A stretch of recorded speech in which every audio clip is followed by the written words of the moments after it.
Hey y'all, it's Stacey. Welcome back to the kitchen. Today we're tackling a recipe from Heather's side of the family, specifically from her great Aunt Mary. This is her pepper sauce coleslaw. So think about a traditional coleslaw, but rather than just adding vinegar to our dressing, we're gonna kick it up a notch and use pepper sauce.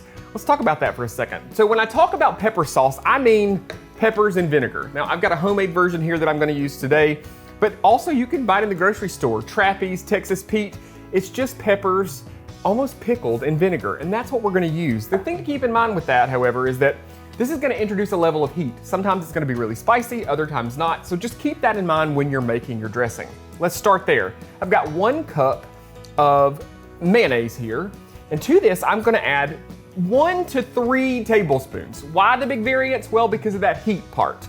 We're gonna add some and just give it a taste and see how much we want. Now, some folks might like a little heat to it, and it'll work perfectly for that. So just add as much as you like.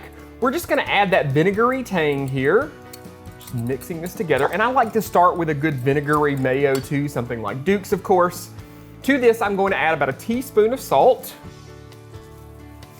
and about a teaspoon or half a teaspoon of black pepper. Now, Aunt Mary kept it pretty simple. With mayonnaise, with vinegar, the pepper vinegar, with some salt and some pepper, but you could obviously kick this up a notch, add some garlic or whatever. Let's talk about our cabbage here for a second. Now, I'm taking a shortcut in our family, and Heather insisted that I say this. Aunt Mary would have never used a package of coleslaw mix. I like to take a shortcut. This is 2 16-ounce packages of shredded coleslaw mix. Now, if you want to shred your own coleslaw, you're going to need between 7.5 and 8 cups. Sometimes I just like easy. This is easy. And you get the color from the purple cabbage and the carrots too. To that, I'm adding about a half of a sweet onion that I've thinly sliced and 1 tomato that I've seeded and diced up. Just gives a little color, a little flavor. Mix this up. We're just gonna put our dressing right over the top here and then just toss this together. This is gonna go in the fridge for at least 20 minutes. What you're gonna find probably is that it's not gonna seem like enough dressing here. What's gonna happen though is that as this rests in the fridge, some of that water that's in the cabbage and in the onions and the tomatoes is gonna leach out into your dressing and create a lot more liquid, so your dressing is gonna get a little thinner. So there's a couple things that I recommend here. Follow the recipe, pop it in the fridge. After about 20 to 30 minutes, if you decide you needed a little more mayonnaise, you could always add that. I think though what you're gonna find is that after it rests, it's gonna thin out and you're gonna have plenty of dressing. The other thing that I always recommend when folks have recipes that call for you to allow things to rest in the fridge, before you serve it, taste it, adjust the salt and the pepper, add more if you need, just to make sure that you've got the right amount of seasoning in there. Folks, you can find this super easy recipe by heading over to the website at southernbite.com and simply clicking the Simply Southern TV tab right at the top. Y'all enjoy.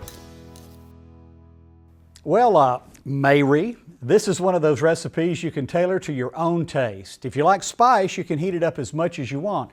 But if that's not your thing, add just enough pepper sauce to give it a little flavor. There are a lot of different brands of pepper sauce at the grocery store near your house, I'm sure, and Stacey says any of them will work. You can even use the homemade variety if that's your favorite. We could talk more about pepper sauce or coleslaw if we just had more time.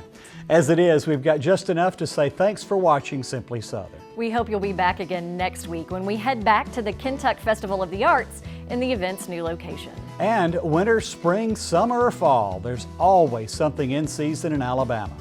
Next week, our friends from Sweet Grown, Alabama will tell you what you can find at your local farmer's market or specialty shop this time of year. I'm Kevin Worthington. And I'm Mary Wilson. We hope you'll be watching then.